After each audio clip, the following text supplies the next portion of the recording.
Bueno, muy buenos días a todo el mundo, a quien corresponda, a quien esté viendo este video. Entonces el día de hoy vamos a elaborar un video explicativo en donde vamos a explicar métodos de integración numérica. ¿Para qué utilizamos métodos de integración numérica? Para cuando nosotros tenemos una integración, o sea, una integral que no podemos resolver por los métodos tradicionales, como por ejemplo sustitución, integración por partes, reglas que tengamos, etcétera, etcétera, etcétera. Entonces, ¿para qué nos sirven esos métodos numéricos de integración numérica? Para poder, de una manera relativamente eh, acertada, poder averiguar el valor de estas integrales.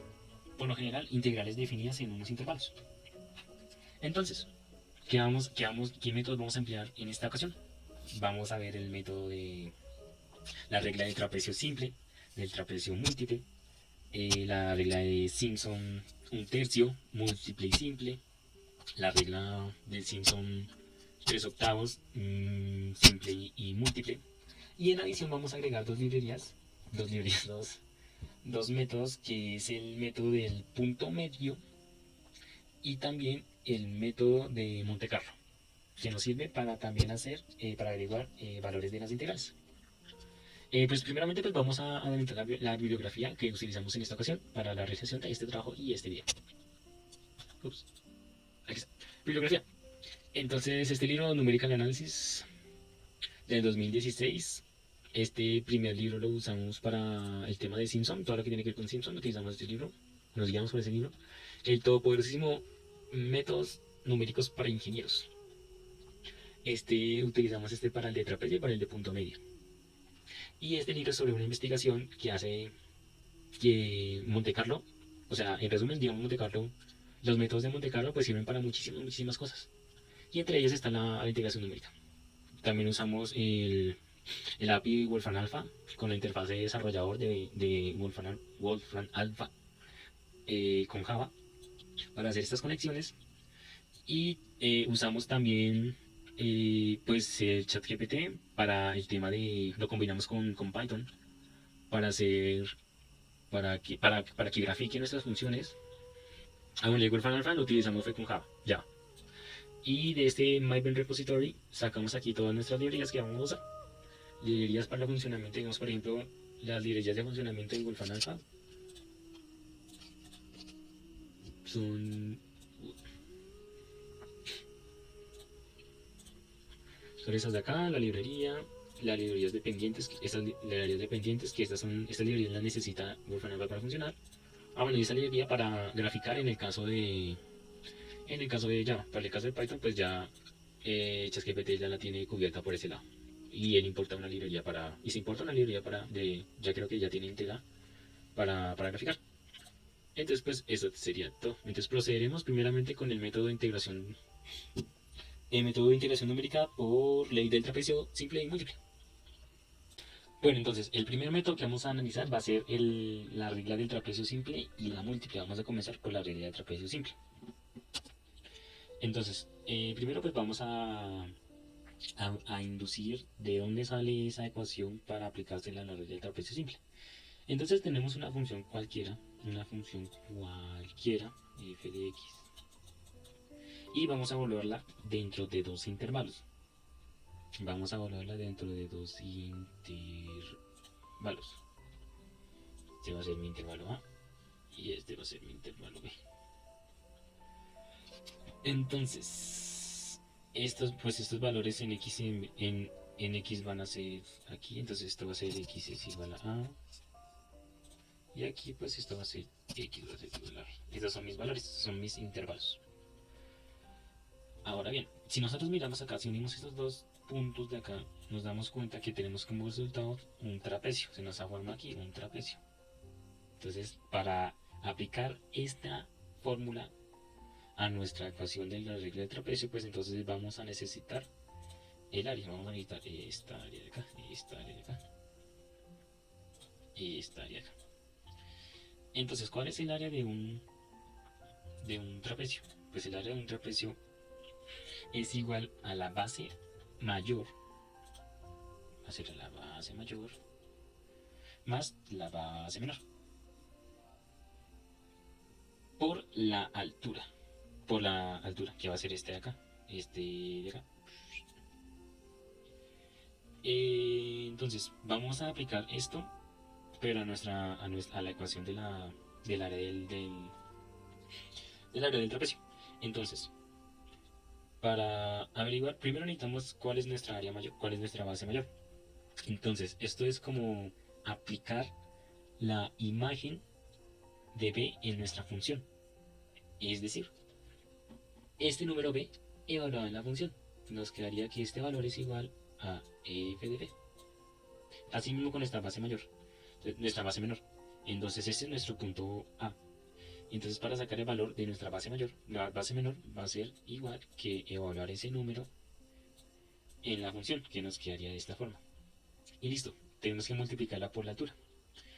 Entonces la altura va a ser esto de acá, este largo acá. Entonces para encontrar la altura de cualquier cosa o la diferencia entre instancias, recordemos que eso va a ser igual a la cosa inicial, que en este caso es b, la cosa final, perdón, menos nuestra cosa inicial.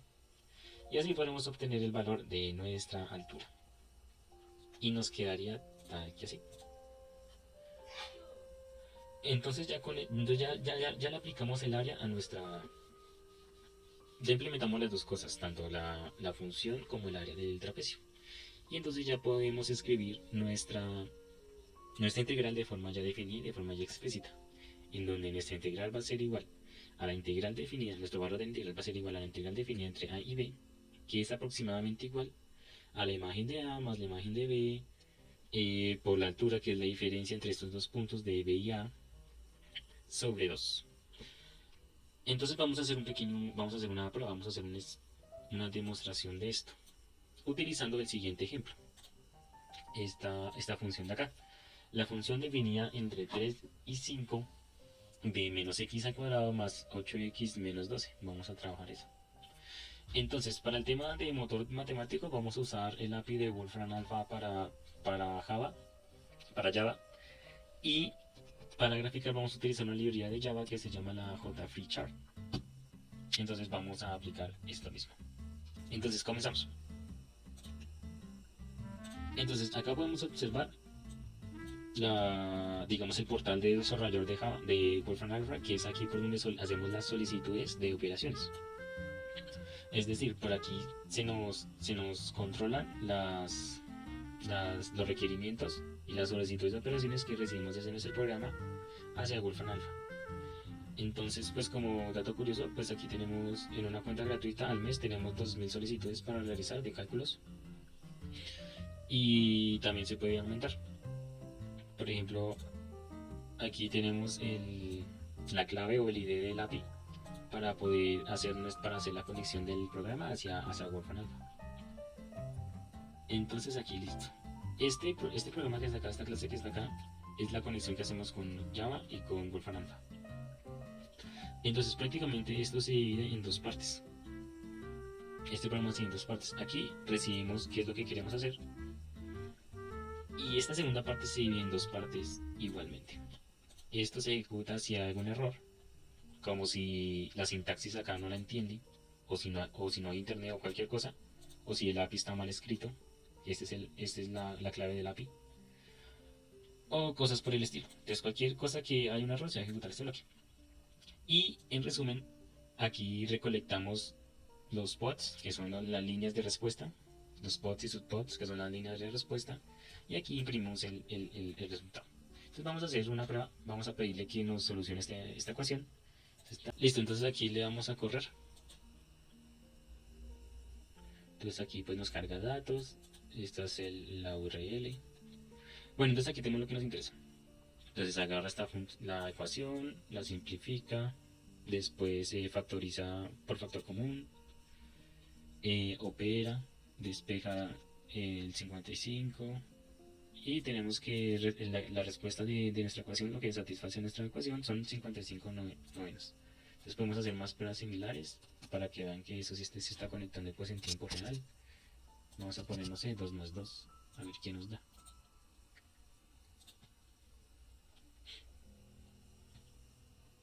Y aquí 2 más 2, 4, ya son diferentes Pues esto es todo lo que nos imprime Wolfram Alpha. Sí, vamos.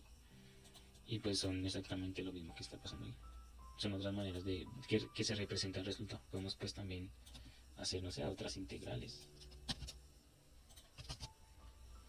Vamos a hacer otras integrales.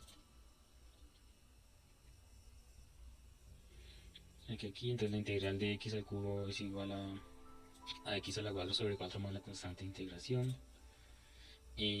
No sé, ¿qué más otra? Así como para que vean que esto sí es real. Entonces, raíz cuadrada, root, no sé, de 9. Entonces, vamos a ejecutar el API acá. Va todo bien. Entonces aquí tenemos que es 3, 3. Esas son otras maneras de representar el resultado. Y ya, bueno, lo que nos interesa. Entonces vamos a trabajar con este comando, con esta función que está acá. Entonces esta es la manera correcta de la sintaxis. Integral de 3 a 5 de nuestra función. Entonces primero vamos a graficar esto para que tengamos una idea de qué es lo que vamos a hacer. Entonces aquí está la gráfica. Entonces vamos a utilizar este acá.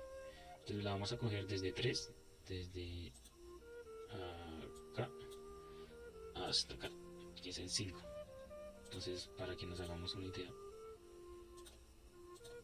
pues esto va a ser de aquí acá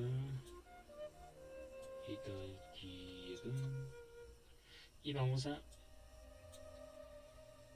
calcular esta área de acá. Ya más o menos como les expliqué anteriormente. Bueno, entonces sigamos. Entonces primero vamos a decirle, bueno, vamos a preguntarle al API de Wolfram Alpha, pues qué nos dice que nos da esto, qué nos da eso. Listo, entonces nos da que esto es igual a 22 tercios o aproximadamente a 7.333. Eso, si no me equivoco, es como lo hace en sumatoria de Riemann, la integral aproximada de la sumatoria de Riemann. Y esto es la integral normal sin estar definida. Esa es la indefinida más la constante. Entonces, listo, ya tenemos que Wolfram Alpha nos dice eso, pero entonces vamos a utilizar este programita que está acá, que en resumen pues puede hacerlo con varias cosas, pero primero lo vamos a hacer solamente con una iteración, por decirlo así. Entonces, regla de trapecio, file. Listo, pero entonces mira, nos dice que la aproximación de la integral es 6, cuando el API de Wolfram Alpha nos está diciendo que es 7.3333. Lo que pasa y resulta que acontece es que a este ser un método numérico vamos a tener un porcentaje de error. Y entonces pues tenemos que encontrar una solución para disminuir lo más posible ese porcentaje de error. ¿Cómo hacemos eso? No con el número de iteraciones, no con el número de que vamos a repetir una vez ese proceso, sino que lo vamos a hacer con cuántas subdivisiones del intervalo que escogimos podemos hacer. Entre más subdivisiones del intervalo, más exacto va a ser nuestro programa. Entonces vamos a explicar cómo solucionamos este porcentaje de error tan grande. Bueno, entonces, recapitulando, aplicamos la regla de trapecio simple, nos dio un valor. El API de Wolfram Alpha nos dio un valor, el valor exacto, pero nuestro valor usando la regla de trapecio simple fue bastante alejado, con un porcentaje de error pues significativo. Entonces, ¿qué procede? Entonces vamos a usar nuestro siguiente método, que es la regla del trapecio múltiple. Entonces vamos a poner en contexto cómo funciona esto más o menos. Entonces, en el trapecio simple pues usamos un solo trapecio.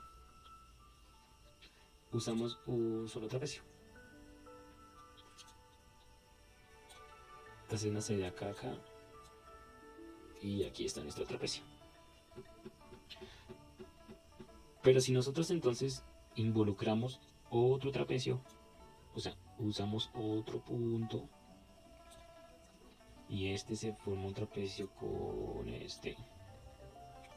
Entonces vemos que el porcentaje de error se nos está disminuyendo. Entonces imaginemos que no vamos a usar solamente, no sé, 3 trapecios, 2 trapecios, sino vamos a usar múltiples trapecios. Entonces vamos a usar múltiples trapecios.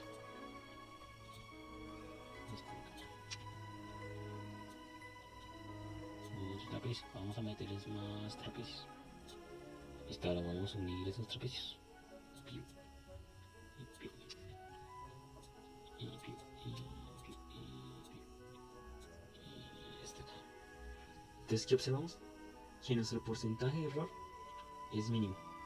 Cosa súper importantísima para tener en cuenta acá, que estas longitudes, que estos h's, que estos h's, que estos h's, que esta h, tienen que ser iguales. ¿Listo? Tienen que ser iguales. Para garantizar eso, ya vamos a ver cómo le hace. ¿Listo? Entonces vamos a utilizar esta ecuación que tenemos acá. Entonces, a grandes rasgos, primero vamos a investigar nuestra h generalizada para nuestro ejercicio. Entonces, no sé, si tenemos tres iteraciones, si queremos poner pues tres trapecios, entonces sería, no sé, a menos b menos a, perdón, todo eso sobre 3. Y eso va a ser igual a nuestro h. ¿Listo? Así nos aseguramos de que todos los trapecios, independientemente del número de trapecios que estemos usando, van a tener la misma altura. Entonces, ¿cómo funciona esto? Vamos a usar nuestra imagen de nuestro primer intervalo. Entonces, para que tengan una idea de cómo funciona esto. Unas generalidades antes de continuar. Que nuestro x sub 0 va a ser igual a nuestro y que x sub n, que es el último, va a ser igual a nuestro b. Entonces, este equivale a este y este equivale a este. Son las imágenes de cada uno. Listo. Entonces empecemos el ejercicio y empecemos la sumatoria. Entonces primero pues vamos a averiguar qué es lo que tenemos acá. Ok, entonces no empezamos en 0 porque pues la primera esta ya la tenemos acá. Entonces, ¿qué es lo que pasa?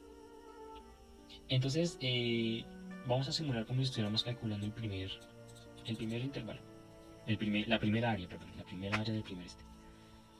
Entonces ya no va a ser x sub i, sino entonces va a ser ese número evaluado en la función, pero entonces entonces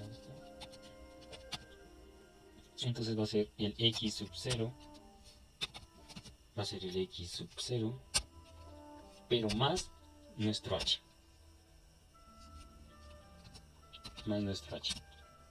entonces ese va a ser nuestro primer sub i, entonces ese va a ser el x sub 1. Ahora bien, ¿cómo mantenemos esta relación? Listo, siguiente área. Entonces ya no va a ser x más 0, sino ahora ya tenemos el x sub 1. El x sub 1 más va a ser igual. Ahora, bueno, para sacar la siguiente área va a ser igual el x sub 1. Ahora ya no le vamos a sumar el h, sino le vamos a sumar el anterior resultado que nos hubiera dado, que es el x sub 0. Y ya tenemos el x sub 1. El x sub 2, perdón. Y así sucesivamente hasta llegar al número de subíndices que tenemos, subintervalos que queremos llegar. Digamos que esto va a ser un poquito más. Bueno, entonces a la final pues tenemos toda esta sumatoria. A la final pues tenemos toda esta sumatoria. Y eso pues lo multiplicaremos por 2. Y a eso pues le sumamos nuestra función, la imagen del punto inicial de nuestro intervalo. Y a eso lo multiplicaremos por la distancia original del trapecio. Bueno, y lo dividimos por 2 pues porque tenemos que hacerlo por dos lados, ¿no? O sea, por el A de cada trapecio y por el B de cada trapecio de los intervalos. Digamos que esto va a ser un poquito más, espero que se entienda un poquito mejor con el programa. Bueno, entonces, Bueno, ya ahora sí vamos a explicar este programa con propiedad. Entonces, en resumen, esto me controla la función que estamos manejando, que es esta de acá, x elevado a la 2 más 8 por x a la menos 12. Y esta función pues tiene un método que me evalúa cualquier número en esa función. Entonces, si digamos esto se pone un 1 acá, entonces estas x se reemplazan por el 1 y pues me va a retornar un valor. Entonces, para iniciar, iniciamos con nuestros intervalos originales. Con nuestros intervalos del trapecio que vamos a usar. En este caso 3 y 5. Y ahora queremos subdividirlo, pues no sé, 100 veces, en 100, en 100 trapecios para pues cubrir la mayor cantidad de área el área de la curva, el área debajo de la curva. Entonces, aquí llamamos nuestros resultados. Entonces, ¿qué hace este método acá? Entonces, primero nos calcula el h, como ya hemos hecho, el acumulador, lo inicializamos. Entonces, vamos a acumular nuestras áreas, de todos los trapecios que hicimos en ese acumulador que está acá. Entonces, aquí tenemos aquí tenemos, digamos, la función principal que vamos a ir manejando. Entonces vamos a coger el primer, el primer, ¿qué? La primera área de nuestro A, este que está acá, el x sub 0, que dijimos que era el mismo A. Y se lo vamos a sumar a lo que estemos iterando en ese momento, que va a ser, digamos, el siguiente en ese orden de ideas, y lo multiplicamos por h, que es lo que estamos haciendo acá. Me perdí. Esto multiplicamos por h. Y ese x lo evaluamos en la función. Entonces, ahí estamos sacando el x sub 0, el x sub 1, el x sub 2, el x sub 3. Estamos haciendo todo eso. Entonces, al final, pues ya tenemos todas las acumulaciones de nuestras áreas de cada trapecio que querríamos hacer. Y al final, pues cogemos eso, cogemos nuestros trapecios originales y la función original. Entonces, evaluamos en A, evaluamos en B, eso lo dividimos en 2, y al final le sumamos pues todas las áreas de los trapecios. Pues esto no es, de esta manera no es exactamente como estamos explicándolo acá, pero computacionalmente es más rentable hacerlo de esta manera, porque digamos lo hace todo más plano. Y al final de todo, lo multiplicamos por el h, como hemos estado diciendo. Y bueno, nos retorna ese valor. Aquí está. Bueno, entonces recordemos rápidamente que nos arrojaba la regla, el Wolfram Alpha, que nos decía que nos daba esto. Entonces nos decía que nos daba 7.333. Listo, entonces solamente con un... ¿Sí con uno? Solamente con un intervalo, que solamente con un trapecio, pues recordamos que nos da un 6 seco. Y pues sabemos que eso no es verdad. Ahora vamos a agregarle un poquito más de exactitud. Vamos a ponerle 100 trapecios. Entonces vamos a hacer este proceso 100 veces. Vamos a calcular las áreas de cada trapecio 100 veces. Y vamos a acumular esa sumatoria. Y al final lo vamos a poner todo junto, digamos. Entonces nos retorna que la integral de esta función es aproximadamente 7.33320000001, que evidentemente es mucho más cercano que el 6 que nos estaba dando anteriormente. Entonces, como conclusión, la regla de trapecio simple pues nos va a ayudar a aproximarnos, pero nos va a dejar mucho que desear. ¿Por qué? Pues porque tiene un error muy grande, porque falta mucha área debajo de la curva que cubrir. Entonces eso nos abre a muchos errores. Y entonces, al meterle más trapecios, vamos a reducir ese error llenando toda el área debajo de la curva de la función, y así pues dejando espacios más pequeños. Entonces, entre más grandes sean los trapecios que metamos allá, como mostramos en el ejemplo gráfico con las gráficas, pues entonces menos espacio va a quedar más libre. Entonces, por ende, nos vamos a acercar muchísimo más. Entonces, pues ya sería todo por parte del método del trapecio, tanto simple como múltiple. Entonces ahora vamos a ver otro método, un bonus como bonus track. Entonces vamos allá. Bueno, entonces, como seguimos el bonus de esta presentación, vamos a explicar la regla del punto medio.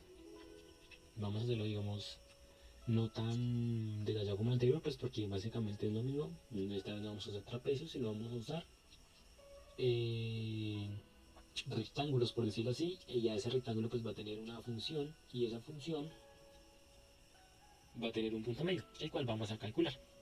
Entonces, vamos a explicar acá directamente desde acá.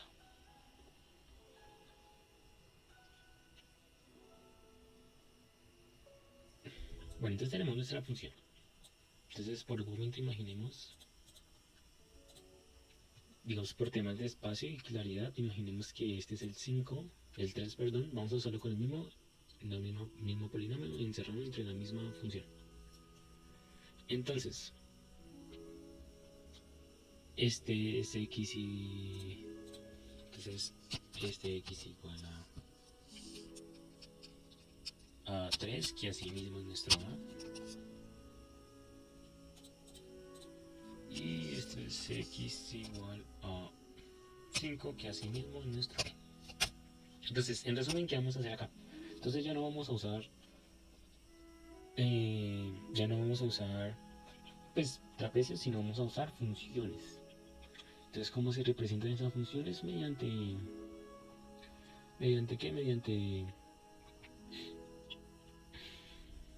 líneas, mediante cuadros. Entonces, digamos, esta vez vamos a usar, no sé, para calcular el área entonces de esto, entonces tendríamos que, si solamente una vez, entonces usamos solamente un rectángulo, es decir, solamente una función. Entonces, la, la que la integración va a ser igual a toda esta área de acá, toda esta área de acá. ¿Qué pasa? Que nos queda todo está libre. Entonces eso nos va a dar errores. Entonces, para asegurarnos que esto sea cada vez más exacto, pues entonces vamos a meter más subintervalos o más funciones sobre el área debajo de la curva que estamos trabajando. Entonces esta va a ser una, esta va a ser otra, y esta va a ser otra, y esta también va a ser otra. Entonces ahora sí, entonces empezamos a configurar nuestros rectángulos y nos damos cuenta que efectivamente ahora el área que estamos cubriendo es más grande, y por lo tanto el área que nos queda de proporción de error, que sería esta libre que queda acá, pues entonces nos queda es más disminuida. Entonces, ¿qué vamos a hacer ahora? Vamos a calcular mediante el teorema del punto medio el punto medio de cada función. Es decir, vamos a calcular esto de acá, este de acá, este de acá, este de acá y este de acá. ¿Cómo?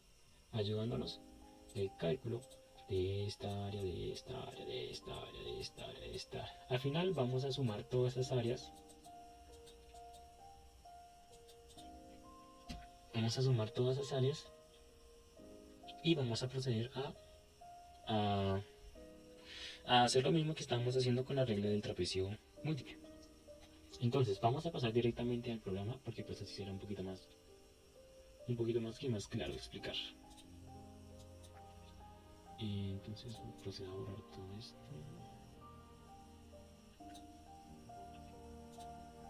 Y vamos allá.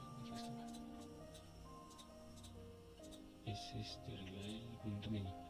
Bueno, entonces aquí calculamos la distancia que hay entre cada parámetro pues normal, sobre el número de intervalos que estamos manejando, y inicializamos nuestra suma. Entonces vamos a hacer un ciclo que vaya desde 0, que va a ser nuestro primer intervalo, nuestro primer rectángulo, hasta el número de intervalos que estemos manejando. Entonces vamos a calcular el punto medio de esta siguiente manera. Nuestro primer intervalo más el número de iteración que estemos haciendo, más el 0.5. ¿Por qué 0.5? Porque así cada vez nos estamos acercando al punto medio. Entonces es una prueba de error, estamos acercando de 0.5 en 0.5. Y eso lo vamos a multiplicar por, por la altura de nuestro, de nuestro, de nuestro rectángulo, que ya la calculamos anteriormente. Y esta va a ser la misma para todos.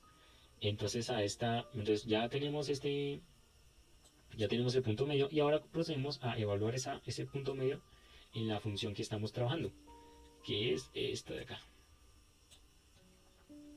Entonces, bueno, esta vez estamos utilizando una librería de Java que nos permite trabajar con funciones. Entonces solamente es este estatuto de acá, es este patrón que estamos usando, y solamente la evaluamos en punto apply. Eso es un método que aplica, que hace lo mismo que evaluar, básicamente, en acá. Entonces cogemos esa área, ya tenemos esa área, la evaluamos en la función que estamos trabajando y la vamos acumulando. Al final de todo eso, pues entonces, cuál es el área de un rectángulo? Pues la base por la altura, o en este caso, la sumatoria. Y aquí pues ya tenemos nuestra cantidad de, nuestra integral por el teorema del punto medio. Entonces revisamos que vamos a poner 100 rectángulos, 100 funciones, 100 lo que como quieran llamarle. Y vamos a ver la prueba. Yo tampoco le corrió. Entonces efectivamente, entonces este nos da, fíjense que con el mismo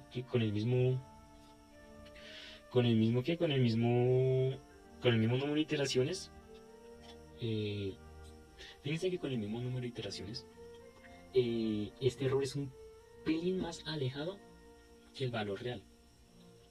Entonces nos queda como conclusión que aunque la regla de trapecio pues puede llegar a ser un poquito más complicada y también pesada para un dispositivo, para el computador, para el entorno computacional, a su vez pues también nos da un poquito más de exactitud a la hora de calcular integrales. ¿Por qué? Pues porque en este caso usamos también los mismos 100 subintervalos o los mismos 100 rectángulos, diciéndolo así, y pues aún así nos dio un error, un valor un poco más alejado de que es el real. El real está determinado por nuestro querido amigo API de Wolfram Alpha, que es este acá. Mientras que si recordamos, el anterior nos da 3.33333.2200000, es decir, un poquito más acercado. Y bueno, eso sería todo por hoy. Muchas gracias y hasta la próxima. En este caso, en este video vamos a hablar específicamente del método de Simpson y el método de Monte Carlo. El método de Simpson 1/3 y 3/8. Y el método de Monte Carlo, donde este método, al igual que en Simpson nos ayuda a aproximar integrales definidas, este lo hace de una manera un poco más especial, ya que genera puntos aleatorios alrededor de la función para poder intentar aproximar esa integral definida. Sin embargo, vamos a darnos cuenta en el transcurso de este video que tiene algunas implicaciones que son importantes y que hay que tener en cuenta a la hora de realizar este método. Bueno, primero vamos a empezar hablando de la regla de Simpson, del método de Simpson, que lo que hace la regla de Simpson, en palabras muy colegiales, es colocar un polinomio debajo de la función para que, para que yo pueda llenar con muchos polinomios esa función, lo que está ahí debajo de esa función, y una vez yo encuentre el área de cada uno de esos polinomios que está debajo de la función, yo pueda aproximar el valor de la integral definida o del área bajo la curva que está en esa que está específicamente en esa región, en ese f de x. Muy bien, aquí vamos a presentarlo ya directamente sobre el programa que construimos.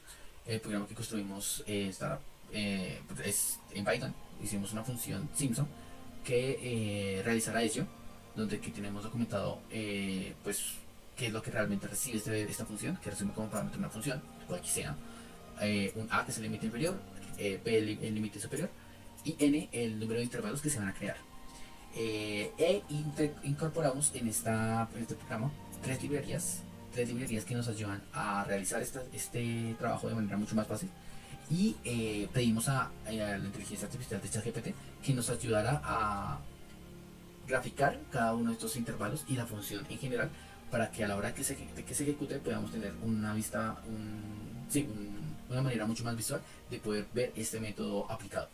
Este método aplicado, pues como nuevamente se vio anteriormente en las diapositivas, tenemos en cuenta que es importante primero que nada saber cuál es el tamaño del subintervalo, y una vez ya sabiendo el tamaño del subintervalo, lo que vamos a hacer es sumar primero impar, después par, y primero impar, después par. El impar siempre se va a representar como número 4 y el par se va a representar como número 2. así consecutivamente. Eso para el caso de Simpson, cuando estamos hablando de cuando queremos aplicarlo de manera de 3 octavos. Pero para el caso de un tercio es cuando la cantidad de intervalos que tenemos es mucho más corta. Pero básicamente cuando la cantidad de intervalos es mucho más corto, simplemente se va a utilizar una suma de términos impares para que el error relativo que vaya a funcionar sea mucho más bajo. En este caso simplemente lo que vamos a hacer es ejecutar esta función, ejecutar este programa para demostrar que el método funciona y que lo que acabo de decir se cumple a la perfección una vez se está ejecutando este archivo. En este caso tenemos la función seno de x sobre x cuadrado más 1 y queremos encontrar el valor que está debajo sobre esta área, bueno, el valor del área que está debajo de la curva. En este caso, como podemos ver, como podemos observar, los polinomios se juntan uno al lado del otro para poder realizar este área, para poder intentar soscavar esa área y para poderla completar. Y como podemos observar, el área que como tal representa sigue generando como una especie de dientes de sierra que, que nos indica que esa aproximación del algoritmo que acabamos de presentar sigue siendo eso, una aproximación y no es el valor exacto que podríamos llegar a tener si utilizamos un método analítico para resolver esta integral. Más sin embargo, aunque como tal no utilizamos el método analítico, el valor resultante es un valor muy parecido al valor real de esta integral, ya que el error relativo es de 0 por 10 a la menos 3 y el error absoluto es de 9,51 por 10 a la menos 7, lo cual implica que aún así, teniendo en cuenta de que el rango de intervalos que nosotros pusimos, que es de 10, que sí es un intervalo que es muy bajo, nos bota un resultado de error bastante bueno, ya que pues esto nos indica que el funcionamiento de nuestra función, que es el método de Simpson, está funcionando y que funciona a la perfección. Ahora bien, vamos a pasar al método de Monte Carlo, que es un método un poco más, no robusto, pero sí es un método que hace uso de la randomización, de la aleatoriedad de la función, para que pueda mostrar un área bajo la curva de una función a partir de la generación de puntos aleatorios en toda la función. Como tal tenemos que en la representación matemática tenemos la misma función, sino que en este caso el intervalo va a ser evaluado de b a menos a, pero la cantidad de lo que implica n, n, e y nt será la cantidad de puntos totales que se van a generar, que van a ser nuestros intervalos, y NE que se van a ser el punto de éxito, que los puntos de éxito son cuando los puntos que se generaron de manera aleatoria se encuentran dentro de ese intervalo de la función por debajo de la curva. En este caso vamos a mostrar un ejemplo nuevamente utilizando la misma función, pero queremos que se generen alrededor de 100 puntos para que se pueda encontrar el valor de esa función. Cuando ejecutamos, tenemos en cuenta que los puntos rojos son los puntos que como tal creó la función.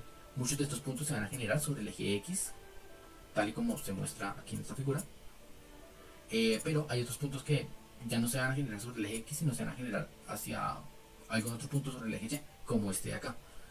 El valor de este resultado, como verán, es un resultado muy diferente al método anterior, ya que este método no es robusto porque depende mucho de la aleatoriedad y la generación de estos puntos, ya que por ejemplo si volvemos a ejecutar bajo las mismas condiciones, tenemos que en este caso dos puntos aleatorios se crearon y fueron totalmente diferentes a los anteriores.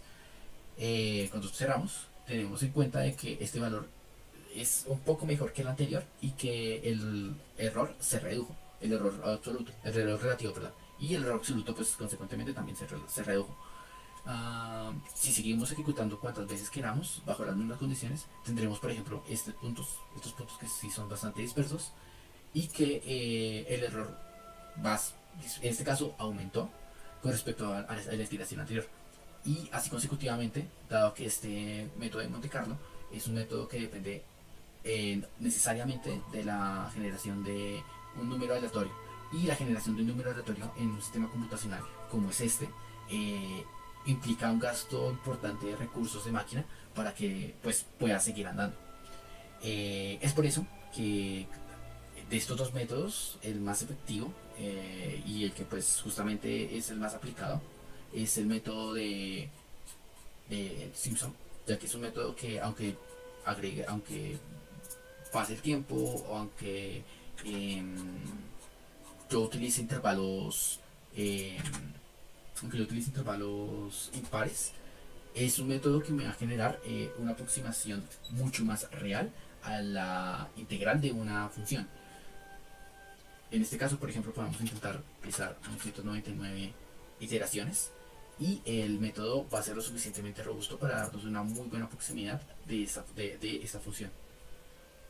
Donde tenemos ahora sí, donde podemos poder observar estos dientes de sierra que se pueden generar en la función, tal y como anteriormente se los mostré.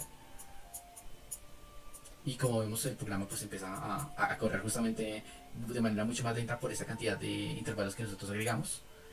Pero aun teniendo una cantidad tan alta de intervalos, tenemos que el valor que nos dio es un valor muy cercano al valor real que tiene esta función. Si nosotros tenemos esta misma función y la pasamos a Wolfram, tenemos que el valor real es prácticamente el que nos está dando con el método de, de Simpson, lo cual es bastante bueno porque pues eso implica que el método es bastante robusto, pero hay que tener muy en cuenta que el número de intervalos que nosotros vayamos a colocar sea un intervalo de tipo que sea par, ya que como podemos ver en este caso la ejecución del programa no solamente fue más lenta, sino que el porcentaje de error que nos dio fue mucho más alto que si utilizamos por ejemplo un número de intervalos un número de intervalos par. En este caso, pues la ejecución fue un poquito más rápida y cuando nosotros queremos ver el interior de esta función, bueno, pues digo, seguimos teniendo en cuenta ese pequeño error de memoria que estamos teniendo porque estamos consumiendo mucho computador para poder realizar esta integral. Pero la aproximación que tenemos es muchísimo menor a la que anteriormente encontramos. Bueno, a la que anteriormente probamos con un intervalo de tipo impar. Por lo que lo único que hay que tener en cuenta para poder realizar un método de Simpson y para que queramos tener métodos exactos y buenos es el intervalo. Si el intervalo es par, el método de Simpson va a ser muy bueno y nos va a llegar a dar una aproximación de aproximadamente 3,14 por 10 a la menos 12 o 9,6 por 10 a la menos 15 de resultado de error, lo cual es muy bueno y nos genera pues una muy buena aproximación de la que implicaría una integral en términos prácticos. Y eso sería todo. Disculpen la extensión del video. Muchas gracias y hasta luego.